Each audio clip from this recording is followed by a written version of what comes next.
प्रबंधन। दरअसल प्रशासन, संगठन और प्रबंधन तीनों को अक्सर पर्यायवाची शब्द के रूप में मान लिया जाता है। तीनों को एक ही रूप में देखा जाता है। हालांकि सूक्ष्म रूप से देखने पर तीनों में आपको कुछ अंतर भी देखने को मिलता है, जिसे कि विद्वानों ने भी अपनी तरह से इसे रेखांकित किया है। विलियम सखुल्ज, उन्होंने कहा है कि प्रशासन एक बल का काम करता है, बल है जो उस उद्देश्य को तय करता है जिसके लिए संगठन और जो प्रबंधन होते हैं वे प्रयास करते हैं। वे उन व्यापक नीतियों के अधीन उन्हें कार्य करना पड़ता है।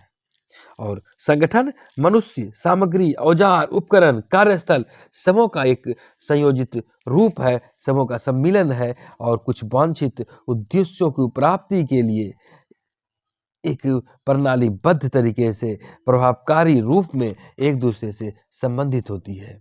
और प्रबंधन वह है जो पूर्व निर्धारित उद्देश्य की पूर्ति के लिए संगठन का निर्देश देता है और पथ प्रदर्शन करता है।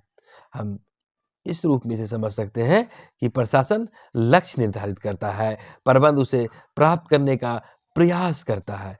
प्रशासन लक्ष्य निर्धारित करता है, प्रबंध इसे प्राप्त करने का प्रयास करता है और संगठन प्रशासन द्वारा निर्धारित लक्ष्यों की प्राप्ति के लिए ही प्रबंधन की मशीन की काम करता है।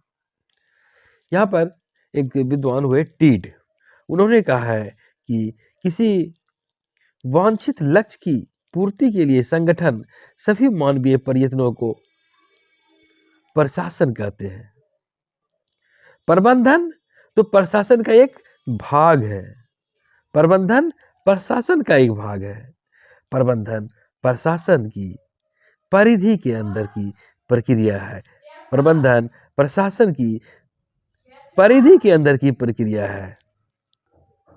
एक अन्य विद्वान पीटर ड्रकर को देखें तो वे कहते हैं प्रबंध व्यापारिक कार्यकलाप से संबंधित होता है। व्यापारिक कार्यकलाप जहां होगा वहीं प्रबंधन होगा, वहां आर्थिक निष्पादन देखा जाता है। और प्रशासन तो गैर व्यापारिक कार्यकलाप होते हैं, जैसे कि सरकारी कार्यकलाप, सरकार के कार्यकलाप, सरकार जो कुछ करती है यह प्रशासन है। और प्रबंधन व्यापार के क्षेत्रों में होता है, ऐसा पीटर ड्रकर मानते हैं।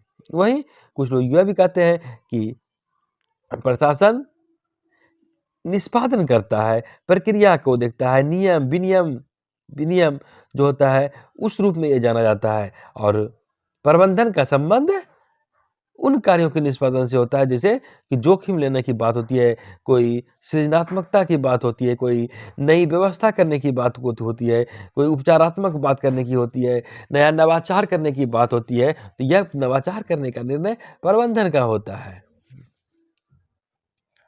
प्रबंधन कार्यपालिका का कार्य है और मुख्य रूप से प्रशासन द्वारा निर्धारित जो व्यापक नीति होती है उसका निर्वहन किया जाता है।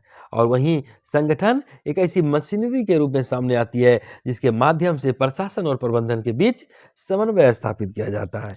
यहाँ पर एक और अन्य विद्वान ओलिवर सेल्डन को भी देखें तो वे कहते हैं संगठन के संदर्भ में कि संगठन एक प्रभावी तंत्र के गठन का प्रबंध है। एक प्रभावी कार्यकारी विभाग के गठन का प्रशासन है। एक प्रभावी निर्देशन का कार्य होता है संगठन के माध्यम से। और यह भी समझ लें, वे कहते हैं कि प्रशासन संगठन का निर्धारण करता है। प्रशासन संगठन का निर्धारण करता है। प्रशासन संगठन का निर्धारण करता है, प्रबंधन उसका उपयोग करता है। प्रशासन जिस संगठन का निर्धारण करता है, प्रबंधन उसका उपयोग करता है। प्रशासन लक्ष्य को परिभाषित करता है, प्रशासन लक्ष्य को परिभाषित करता है, प्रबंधन उसकी ओर अग्रसर होने का प्रयत्न करता है। प्रशासन लक्ष्य को परिभाषित करता है, प्रबंधन उसकी ओर अग्रसर होने का प्रयत्न करता है। प्रशासन द्वारा निर्धारित लक्ष्यों की प्राप्ति में प्रबंधन का एक तंत्र संगठन है।